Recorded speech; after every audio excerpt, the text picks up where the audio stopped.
إن الحمد لله نحمده ونستعينه ونستغفره ونعوذ بالله من شرور أنفسنا ومن سيئات أعمالنا من يهده الله فلا مضل له ومن يضلل فلا هادي له وأشهد أن لا إله إلا الله وحده لا شريك له وأشهد أن محمدًا عبده ورسوله أما بعد فإن خير الحديث كتاب الله وخير الهدي هدي محمد صلى الله عليه وآله وسلم وشر الأمور محدثاتها وكل محدثة بدعة وكل بدعة ضلالة وكل ضلالة في النار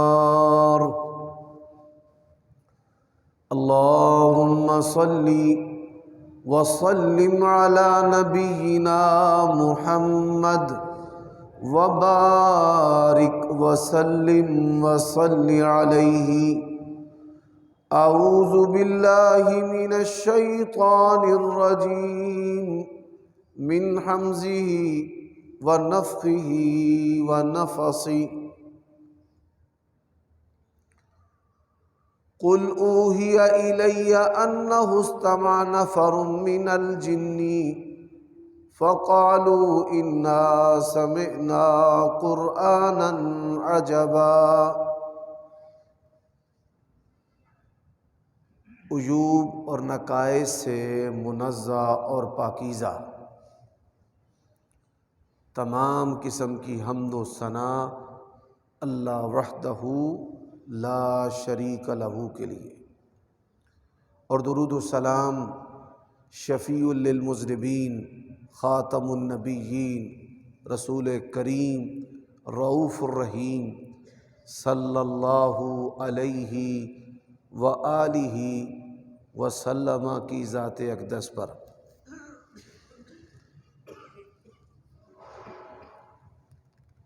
اللہ تبارک و تعالی کی نعمتوں میں سے دو بڑی نعمتیں ایسی ہیں اکثریت جن کی ناشکری کرتی ہے۔ پہلی جو نعمت ہے وہ صحت مندی ہے،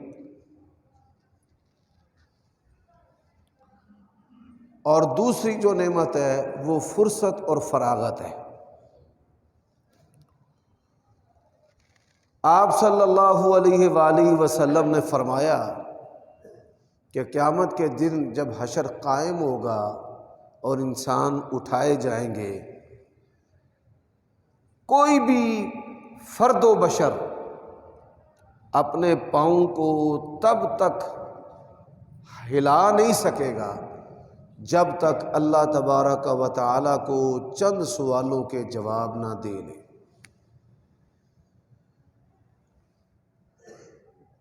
عمر کے بارے میں سوال کیا جائے گا کہ آپ کو اتنا وقت دیا گیا ہے اور آپ نے عمر اور وقت جو ہے وہ کہاں گزاری ہے۔ پھر اس وقت کے اندر سب سے جو اہم زندگی کا حصہ ہے وہ جوانی کا ہے کہ اپنی جوانی کو کدھر بوڑھا کیا بوسیدہ کیا ہے۔ یہی وجہ ہے کہ آپ صلی اللہ علیہ وآلہ وسلم نے فرمایا اسلام اور ایمان کی نعمت کے بعد اللہ تبارک و تعالی اگر کسی بندے کو عافیت عطا کر دے تو یہ سب سے بڑی نعمت ہے۔ عافیت کا مطلب اور معنی کیا ہے؟ اس کی عمر، اس کا وقت جو ہے وہ گناہوں میں نہ لگے۔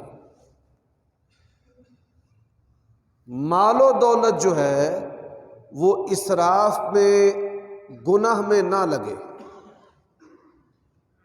اس کے بدنی دماغی جو صلاحیتیں ہیں اللہ تعالیٰ اور پیارے رسول صلی اللہ علیہ وسلم کی نافرمانی میں نہ لگے، اس کو مختلف بیماریاں نہ پکڑیں،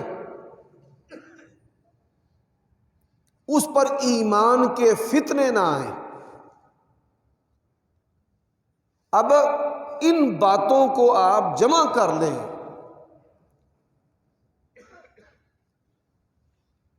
تو عافیت کے اندر یہ چیز بھی شامل ہے کہ انسان کے اوپر جسمانی اور روحانی جو ہیں وہ ابتلا، آزمائش، بیماریاں نہ آئیں۔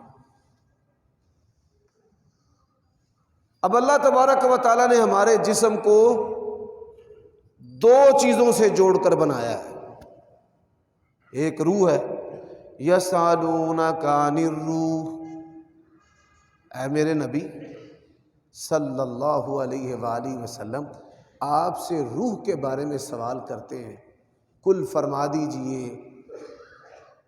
کہ روح جو ہے یہ میرے رب کے حکم سے ہے۔ آج تک اس کو ڈاکٹر اور سائنسدان جو ہیں وہ اپنی عقل اور بصیرت کے ساتھ سمجھ نہیں پائے کہ انسان کے بدن سے کون سی چیز نکلتی ہے اور اس کی موت واقع ہو جاتی ہے، بلکہ اللہ تبارک و تعالیٰ نے قرآن مجید میں کہا ہے اللہ یتوفی الانفس حین موتها، جب بندے سوتے ہیں اللہ تبارک و تعالیٰ ان کی روحیں جو ہیں وہ قبض کر لیتا ہے، فَيُمْسِكُ الَّتِي قَضَى عَلَيْهَا الْمَوْتِ، جن پر موت کا فیصلہ آ جاتا ہے اللہ تعالیٰ ان کی روحوں کو روک لیتا ہے، اور جن پر موت کا فیصلہ نہیں آتا اللہ تبارک و تعالیٰ ان کو دوبارہ زندہ کر دیتا ہے۔ یہی وجہ ہے کہ نبی علیہ الصلاۃ والسلام نے نیند کو موت کی بہن قرار دیا ہے، اور حضرات ہماری نیند کے ذریعہ بھی شیطان ہمارے اوپر حملہ آور ہوتا ہے۔ اکثریت لوگوں کو اس بات کا نہیں پتہ۔ ہمارا جو موضوع ہے وہ نبی علیہ الصلاۃ والسلام کی سیرت اور سیرت النبی صلی اللہ علیہ وآلہ وسلم کا سب سے اہم سبق اللہ تبارک و تعالیٰ کی توحید اور اس کی معرفت ہے، اور اللہ تبارک و تعالیٰ کی توحید اور معرفت میں جو چیزیں رکاوٹ اور حائل ہیں ان میں سے یہ جادو اور جنات بھی ہیں۔ اب نیند کے ذریعہ جو ہے وہ شیطان ہمارے اوپر کیسے حملہ آور ہوتا ہے؟ اس کا پہلا حملہ وہ نیند کو بہت زیادہ کر دیتا ہے، انسان جو ہے وہ نماز فجر کے لیے اٹھ نہیں پاتا۔ نبی علیہ السلام نے فرمایا تھپکیاں دیتا ہے، لوریاں دیتا ہے بندے کو، نم سو، اور اس کی اس لوری کا تعلق دماغ کے ساتھ ہوتا ہے، کانوں کے ساتھ نہیں ہوتا۔ وہ کہتا ہے سو، علیک لیل طویل، ابھی بڑا وقت باقی ہے فجر کی نماز ہونے میں، اور جب انسان کی آنکھ دوبارہ کھلتی ہے تو سورج جو ہے وہ طلوع ہو چکا ہے۔ آپ صلی اللہ علیہ وآلہ وسلم نے فرمایا شیطان جو ہے وہ انسان کی گدی پر، یہ جو اس کا نروس سسٹم ہے، اس کا دماغی جو نظام ہے، اس کے اوپر 3 گرے لگاتا ہے۔ یہ 3 گرے صرف اس بندے کی کھلتی ہیں جس کے اندر 3 خوبیاں ہوں۔ پہلی خوبی کہ وہ فجر کی نماز کے لیے اٹھ جائے، دوسری خوبی وہ وضو کرے، وضو کرنے سے دوسری گرہ کھل جاتی ہے، اور تیسری خوبی آپ صلی اللہ علیہ وآلہ وسلم نے فرمایا کہ نماز باجماعت پڑھے تو تینوں جو شیطان کی گریں ہیں وہ کھل جاتی ہیں۔ اصبح نشیتا، وہ بندہ اللہ تعالیٰ کی رحمت کے ساتھ تر و تازہ ہو کر صبح کرتا ہے۔ حضرات، امت مسلمہ کو اللہ تعالیٰ نے بڑی برکت والی بڑی بڑی لمبی عمریں دی ہیں۔ محدثین، مفسرین، علماء ان کی بڑی بڑی کتابیں دیکھ کر، کہ 80 جلدوں کی کتاب ہے تاریخ دمشق، 50 جلدوں کی کتاب ہے، انگریز جو ہیں وہ سر پکڑ کر بیٹھ گئے کہ ہمارے کمپیوٹر 24 گھنٹے کام کریں تو یہ نتائج نہیں ہو سکتے، انسانی دماغوں نے یہ کام کیسے کیا ہے؟ انہوں نے مسلمانوں کے شب و روز پر ایکسپیریمنٹ کیے، تجربات کیے، اور ان تجربات کا نتیجہ کیا ہے؟ سب سے بڑی چیز جو مسلمان کے دل و دماغ کو، اس کی صحت کو، اس کی عافیت کو، اس کے امیون سسٹم کو، اس کی قوت مدافعت کو سب سے مضبوط کرنے والا عمل کون سا ہے؟ جلدی سو جانا اور صبح جلدی اٹھنا۔ اور یہی وجہ ہے کہ نبی علیہ الصلوۃ والسلام نے فرمایا میری امت کے لیے صبح جلدی اٹھنے میں برکت ہے۔ تو شیطان جو ہے وہ ہماری شخصیت کو، ہمارے گھروں کو کس طرح اپنی لپیٹ میں لیتا ہے، ایک حدیث اور سنانا چاہتا ہوں، یہ تمہید سنا کر پھر انشاءاللہ اس کے دلائل پر بات ہوگی۔ نبی علیہ الصلوۃ والسلام سفر کر رہے تھے، آپ نے حضرت بلال رضی اللہ تعالی عنہ کی ڈیوٹی لگائی کہ آپ نے ہمیں نماز فجر کے لیے اٹھانا ہے، اور آپ صلی اللہ علیہ وآلہ وسلم سمیت تمام صحابہ کرام سو گئے، سفر کی مشقت تھی، تھکاوٹ تھی، سو گئے۔ اب جس طرف سے سورج طلوع ہونا تھا، مشرق کی طرف، حضرت بلال نے اپنا منہ کیا، کچھ دیر بیٹھے رہے، پھر اس کے بعد اونٹ کے ساتھ ٹیک لگا لی۔ جب ٹیک لگائی تو حضرت بلال رضی اللہ تعالی عنہ بھی سو گئے۔ سورج نکلنے کے بعد سب سے پہلی جو کرن ہے وہ نبی علیہ السلام کے چہرے انور پر، مبارک چہرے پر پڑی، اور سب سے پہلے اللہ کے نبی علیہ الصلوۃ والسلام بیدار ہوئے، اٹھے۔ اٹھنے کے بعد آپ صلی اللہ علیہ وآلہ وسلم نے حضرت بلال کو آواز دی، آپ کی آواز کو سن کر صحابہ کرام اٹھ گئے، فوراً جلدی جلدی تیزی تیزی سے وہ بیدار ہو گئے، اور نبی علیہ الصلوۃ والسلام نے پہلی بات کیا ارشاد فرمائی کہ اس جگہ کو چھوڑ دو، اس جگہ پر شیطانوں کے بسیرے ہیں، شیطانوں کے بسیرے ہیں۔ اس جگہ سے ہٹ کر نبی علیہ الصلوۃ والسلام نے سورج نکلنے کے بعد فجر کی نماز با جماعت ادا کی۔ آپ اندازہ کر لیں کہ جن گھروں کے اندر فجر کی نماز کا تصور نہیں ہے، وہاں شیطانوں کے پھر کیسے بسیرے ہیں، اور کتنی دیر سے بسیرے ہیں، اور کتنے مضبوط بسیرے ہیں۔ حضرات، اسی کے ساتھ اس بات کو سمجھ لیں، شیطان جو ہے اس نے ہمیں کس طرح اپنی لپیٹ میں لیا ہے۔ اس نے اللہ سے کہا تھا وَلَأُضِلَّنَّهُمْ، میں ضرور بھی ضرور ان کو بہکاؤں گا۔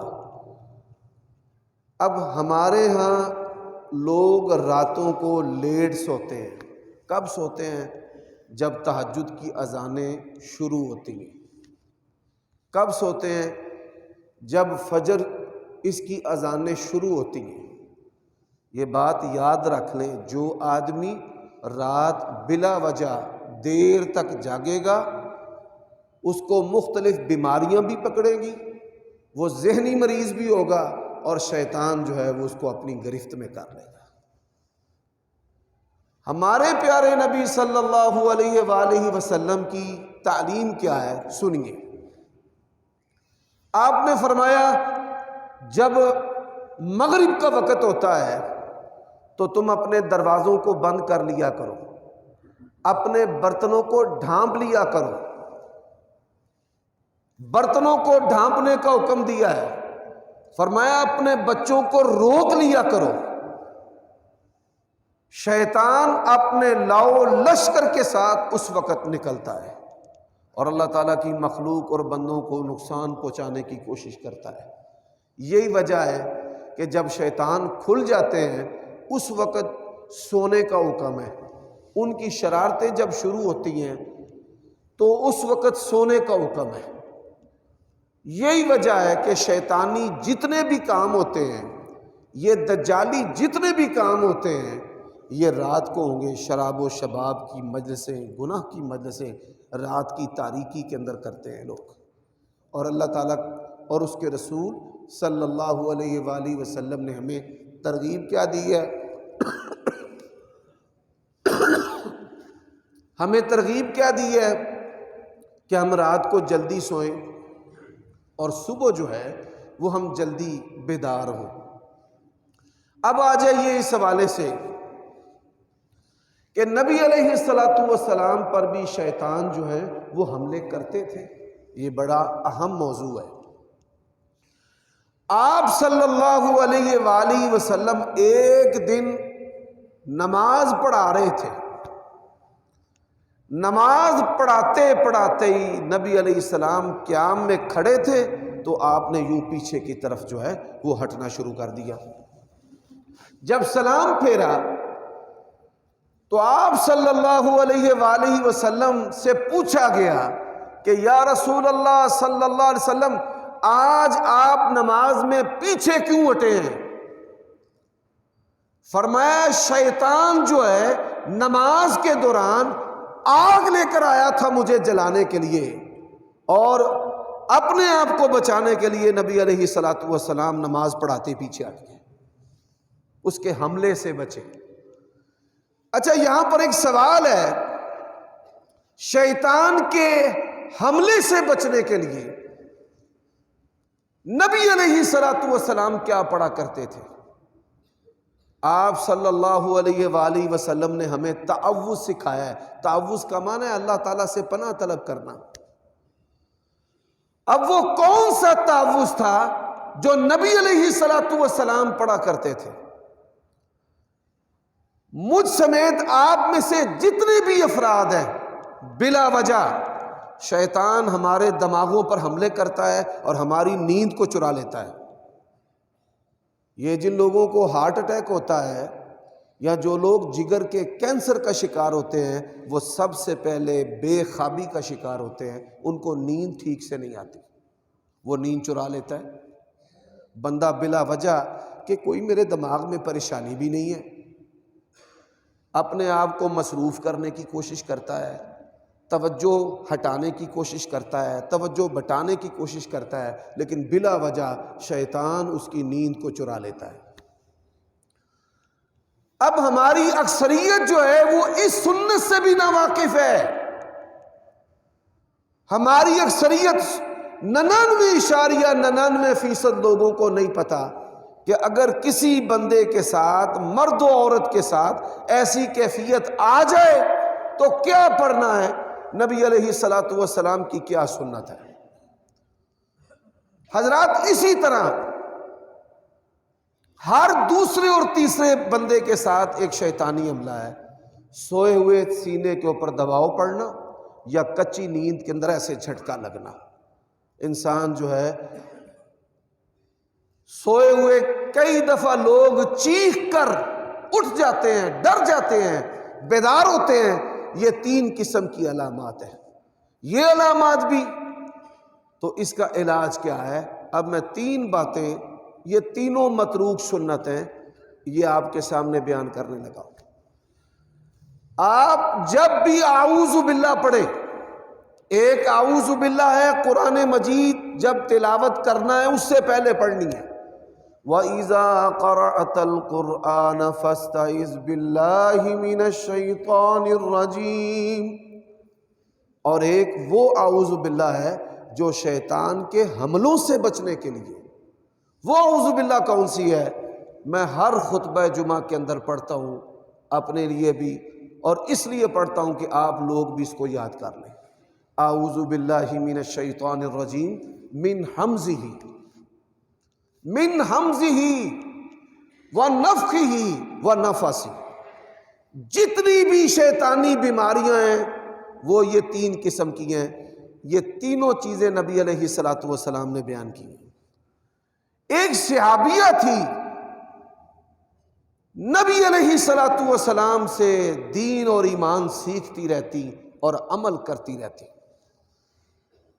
آپ صلی اللہ علیہ وآلہ وسلم کے پاس آ گئی، یا رسول اللہ صلی اللہ علیہ وآلہ وسلم، مجھے استحاضہ ہے، خونی لکوریا ہے، انی اسج سجا، اور خون جو ہے وہ بہتا ہے، پر نالے کی طرح خون چلتا ہے، اتنا مجھے خون آتا ہے، تو میں کیسے نماز پڑھوں؟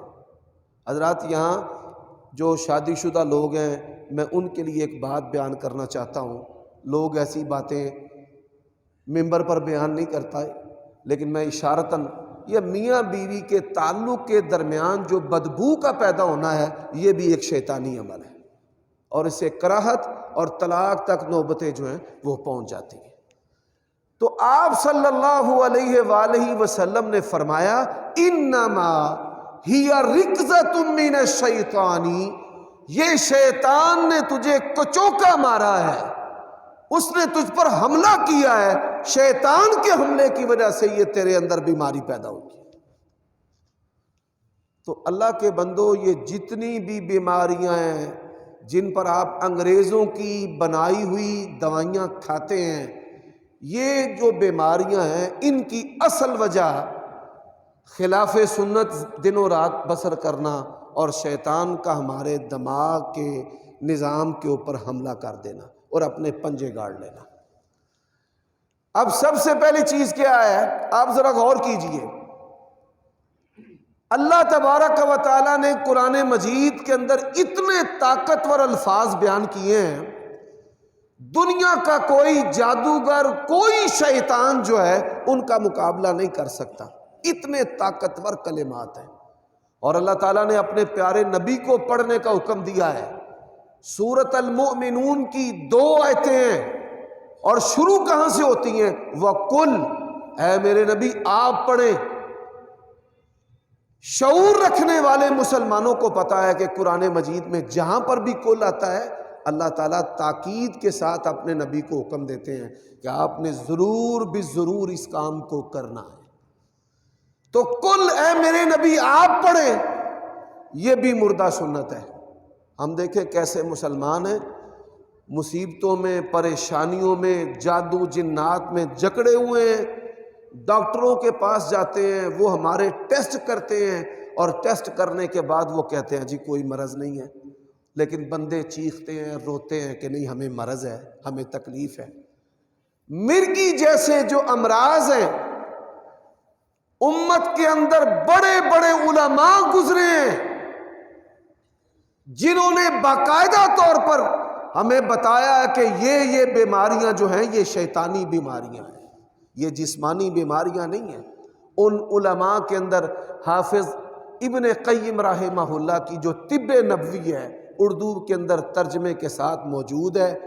جو آدمی اس کتاب کو پڑھ لیتا ہے، ڈاکٹروں کا علاج کرنے کی سکت اور جو ہے نا اس کے اندر یہ خوبی پیدا ہو جاتی ہے کہ وہ ڈاکٹروں کا بھی علاج کر سکتا ہے۔ حضرات دنیا کے اندر ایسے سرجن بھی ہوئے ہیں کہ جو ایک دن بھی وہ اسکول میں نہیں پڑھے اور انہوں نے سرجری کے ایوارڈ گوروں سے، انگریزوں سے حاصل کیے، اور ڈاکٹروں کو انہوں نے تعلیم دی اور سکھایا ہے۔ تو یہ جو کتاب ہے نا حافظ ابن قیم رحمہ اللہ کی، یہ ہر گھر کے اندر ہونی چاہیے۔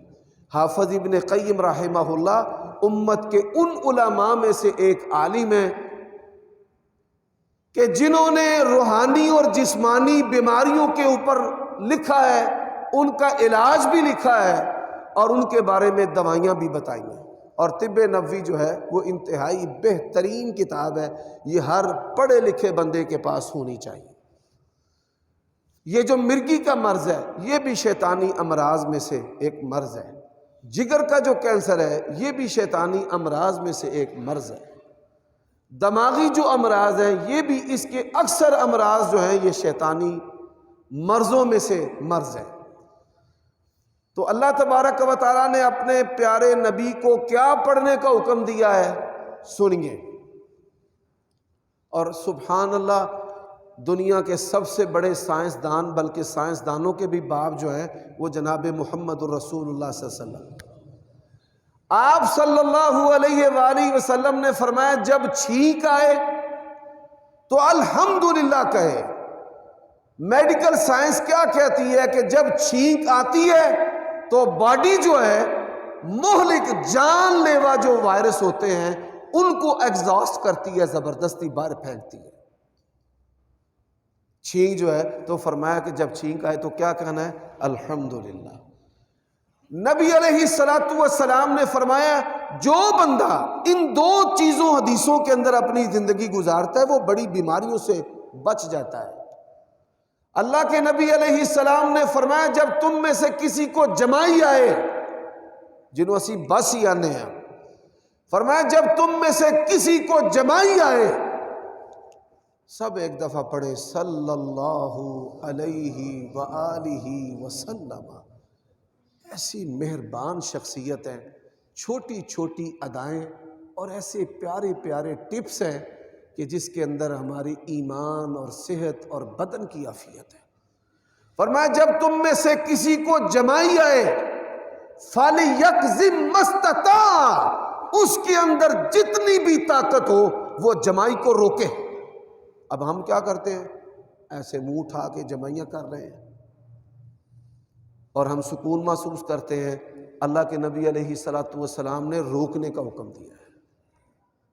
یہ جمائیاں جب کسی بندے کو زیادہ جمائیاں آئیں، جب دم کرتے ہیں یا دم کرواتے ہیں، اس وقت جمائیاں بہت زیادہ آتی ہیں۔ وہ جو قرین ہے شیطان حملہ آور ہوتا ہے کہ یہ قرآن مجید پڑھنا چھوڑ دے تاکہ اس کا یہ جو مرض ہے یہ ختم نہ ہو۔ اب وہ کون سے کلمات ہیں جو اللہ تعالیٰ نے اپنے پیارے نبی علیہ السلام کو پڑھنے کا حکم دیا ہے؟ آپ دیکھیے کہ جب بھی کوئی اہم چیز ہوتی ہے نا، گھر میں مہمان آ جائیں، کبھی آپ نوٹ کر لیں۔ آپ خطبہ جمعہ سننے کے لیے آئیں گے نا تو یہاں بیٹھے اکثر لوگوں کو جمائیاں آئیں گے، جمائیاں لے ہی جائیں گے، پھر سو جائیں گے۔ بیٹی کا رشتہ دیکھنے کے لیے آئے ہیں تو جمائیاں، کاروبار کا وقت ہے تو جمائیاں، ہر جب فائدے والی چیز ہوتی ہے بندے کو جمائیاں آنی شروع ہو جاتی۔ آپ اپنے معاملات پہ غور کریں، آپ کو خود پتہ چل جائے گا کہ میں شیطان کی کتنی گرفت کے اندر۔ تو پیارے بھائی وہ کلمات ہیں رب اعوذ بک من ہمزات الشیاطین، اے پروردگار میں شیطان کی اکساہٹوں کیا ہے، اکساہٹوں سے میں تیری پناہ طلب کرتا ہوں۔ بھائی شیطان کی اکساہٹیں ہیں غصہ۔ ہمارے معاشرے کے اندر اگر غصہ یہ انسان کے قابو اور کنٹرول میں ہو تو بڑی ساری بیماریاں بھی، پریشانیاں بھی، لڑائیاں بھی، تھانے کچہری اور عدالتیں جو ہیں یہ ختم ہو جائیں۔ نبی علیہ السلام نے کیا فرمایا؟ فرمایا کہ جب تم میں سے کسی بندے کو غصہ آئے تو کیا کرے؟ سب سے پہلے بھائی سب سے پہلے تعوذ پڑھے، اعوذ باللہ من الشیطان الرجیم من حمزہ ونفخہ ونفثہ۔ آپ نے جب بھی اعوذ باللہ پڑھنی ہے قرآن مجید کے علاوہ آپ نے یہی اعوذ باللہ پڑھنی ہے اور کوئی نہیں پڑھنی۔ اعوذ باللہ من الشیطان الرجیم من حمزہ پڑھے، من حمزہ ونفخہ، خے ونفخہ، اور پھر سائے ونفثہ۔ آپ نے جب بھی پڑھنی ہے یہی پڑھنی ہے اور کوئی نہیں پڑھنی۔ اچھا جی، غصہ، میاں بیوی کی لڑائی غصہ، قتل و غارت غصہ، ایک دوسرے کا نقصان غصہ، اور نبی علیہ الصلوۃ والسلام نے فرمایا ابو درداء رضی اللہ تعالیٰ عنہ کو، لا تغضب لا تغضب لا تغضب 3 مرتبہ کہا. فرمایا غصہ جو ہے اس کو کنٹرول کر، غصہ نہیں کرنا، غصہ نہیں کرنا، غصہ نہیں کرنا. وَلَكَ الْجَنَّةُ، اللہ تعالیٰ تجھے اس عمل کے بدلے بھی جنت عطا کرے گا. آپ دیکھیں غصے کے ساتھ انسان ہائی بلڈ پریشر کا مریض ہو جاتا ہے، دل اس کا کمزور ہو جاتا ہے. یہ ہارٹ اٹیک جو ہوتا ہے اس کے پیچھے سبب بھی غصہ ہے. پھر وضو کریں حضرات.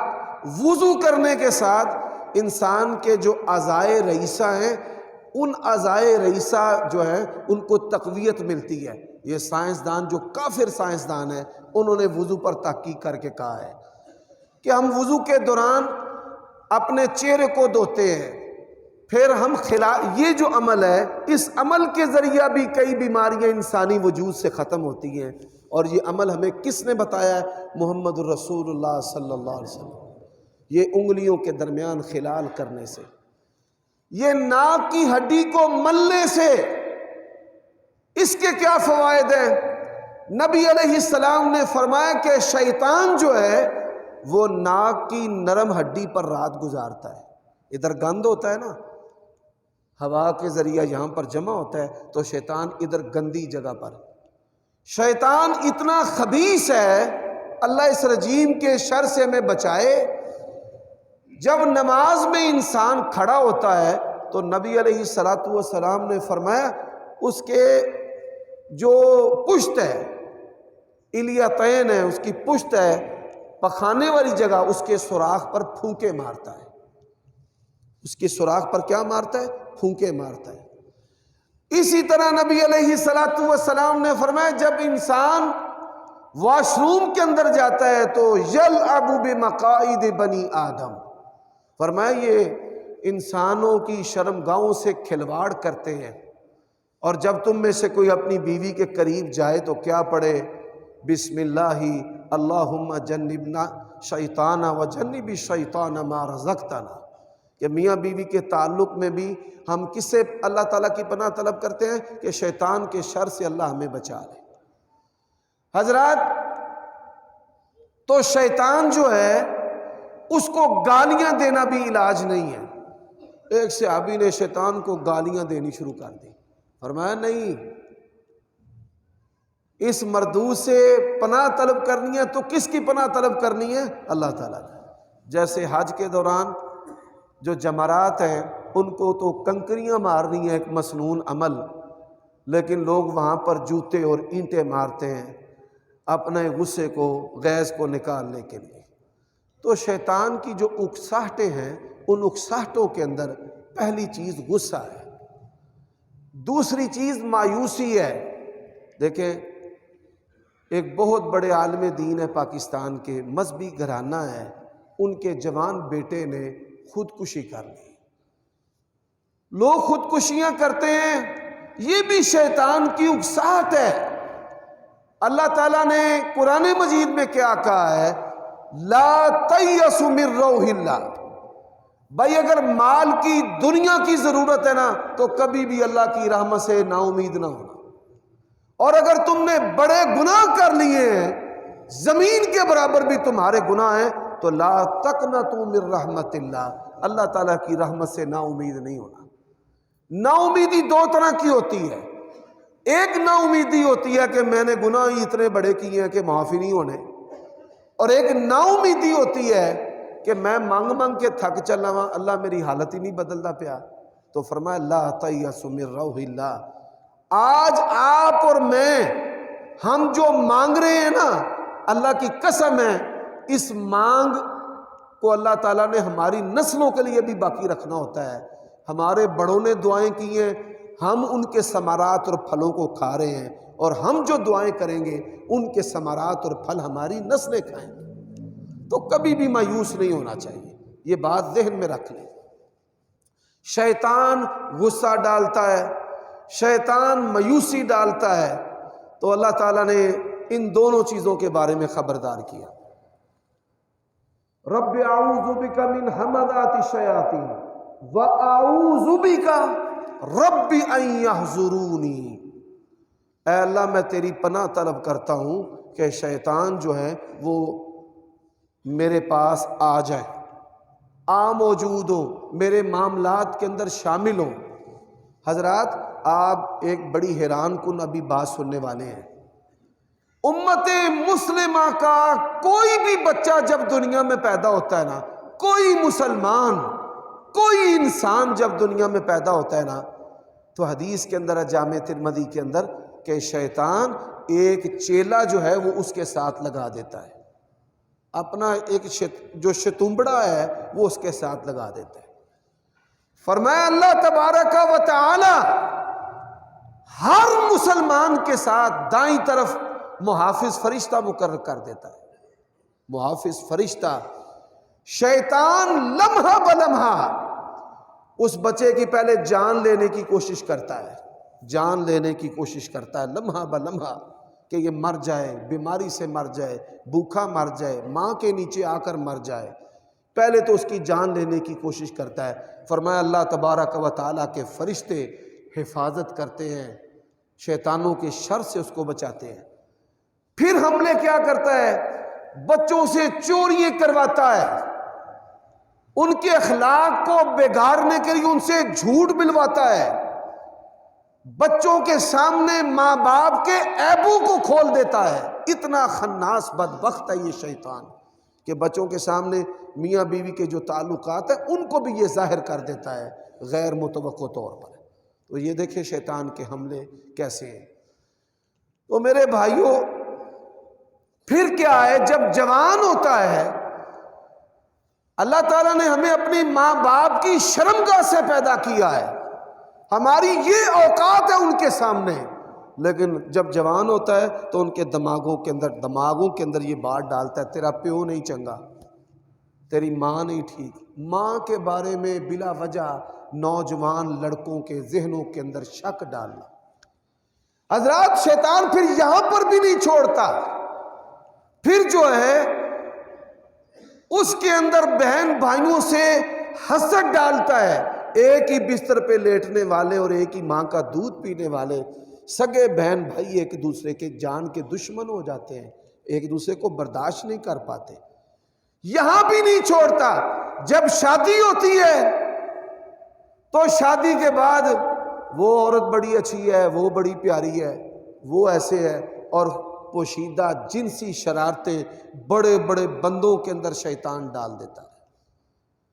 حضرات اسی طرح شیطان جو ہے وہ زندگی بھر، پھر جب بوڑھے ہو جاتے ہیں شیطان کو پتہ ہے اس بوڑھے کی کمزوری کیا ہے، بوڑھے ہو گئے شیطان پھر بھی حملے کرتا ہے۔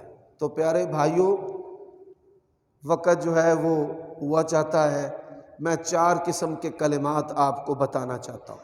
پہلا کلمہ تو میں نے آپ کو بتا دیا، اعوذ باللہ من الشیطان الرجیم من حمزہ ونفخہ ونفثہ، اس کو یاد کریں۔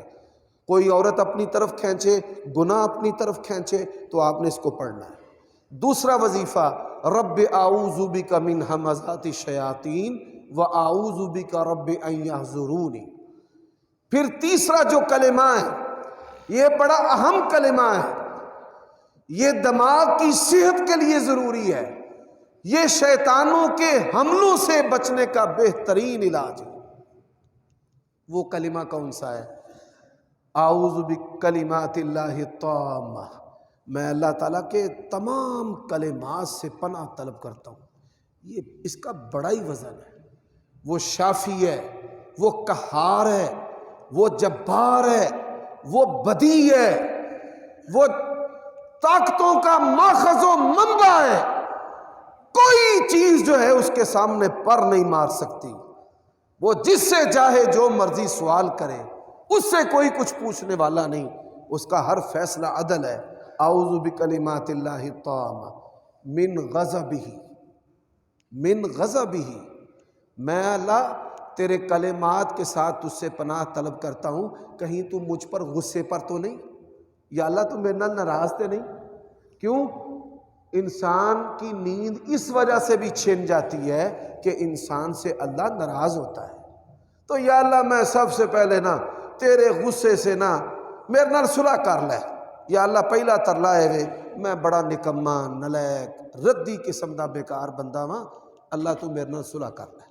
اعوذ بکلمات اللہ التامہ من غضبہ وعقابہ، یا اللہ میں تیری سزا سے بھی تیری پناہ طلب کرتا ہوں۔ یہ تو نے مجھے سزا تو نہیں دی۔ حضرات کئی بندے شرابی نہیں ہوتے، زانی نہیں ہوتے، بدکار نہیں ہوتے، لیکن اللہ ناراض ہو جاتا ہے تو وہ شرابی ہو جاتے ہیں، وہ زانی ہو جاتے ہیں، وہ بدکار ہو جاتے ہیں۔ کئی بندے سودی نہیں ہوتے، وہ حلال و حرام میں فرق کرتے ہیں، لیکن کوئی ماں باپ کی گستاخی ہو گئی، کوئی تکبر ہو گیا، اللہ تبارک و تعالیٰ سود کے اندر اس کو غرق کر دیتے ہیں۔ چل سود کے اندر انسان غرق ہو جاتا ہے۔ تو گناہوں کی بھی سزا ہوتی ہے دنیا میں۔ اللہ نے قرآن مجید میں کہا ہے اخذہم اللہ بذنوبہم، اللہ نے کئی قوموں اور بندوں کو ان کے گناہوں کی وجہ سے پکڑ لی ہے۔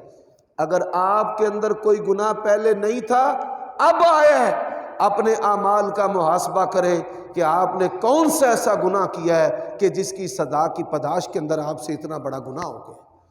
دنا لوگ کہتے ہیں چلتے ہوئے ٹھڈا لگ جائے، ٹھوکر لگ جائے، انسان کو یہ سوچنا چاہیے کون سی مجھ سے ایسی کوتاہی ہو گئی ہے کہ یہ آج مجھے ٹھوکر لگ گئی ہے۔ انسان کی طبیعت ایسی ہونی چاہیے۔ تو اعوذ بکلمات اللہ التامات من غضبہ وعقابہ وشر عبادہ وشر عبادہ، اے اللہ تیرے بندوں کے شر سے بھی میں تیری پناہ طلب کرتا ہوں۔ ومن حمزات الشیاطین، اس میں بھی یہ الفاظ ہیں، بار بار دعاؤں میں آتے ہیں، لیکن ہم نے ساری زندگی یہ لفظ نہیں پڑھے۔ وَأَن يَحْضُرُونِی، شیطان حاضر ہو جائے۔ کیسے؟ اللہ کے نبی نے فرمایا شیطان ایسے چلتا ہے بندے کے اندر جس طرح خون اس کی رگوں میں دوڑتا ہے۔ اور چوتھا وظیفہ ہے بڑا مختصر لیکن جامع ہے، اعوذ بکلمات اللہ التامات من شر ما خلق۔ اللہ جو بھی تو نے پیدا کیا ہے، ماں باپ ہے، بیوی ہے، اولاد ہے، سانپ ہے، حتیٰ کہ مچھر بھی انسان کو تنگ کرے نا تو یہ دعا پڑھنی چاہیے، اعوذ بکلمات اللہ التامات من شر ما خلق۔ اے اللہ تیرے کامل کلمات کے ساتھ میں پناہ طلب کرتا ہوں ہر اس چیز سے جس کو تو نے پیدا کیا ہے۔ ہر چیز اس کے اندر آ جاتی ہے۔ تو آج کے خطبہ جمعہ کے یہ 4 اسباق اللہ تعالیٰ مجھے اور آپ کو عمل کرنے کی توفیق عطا فرمائے۔ وآخر دعوانا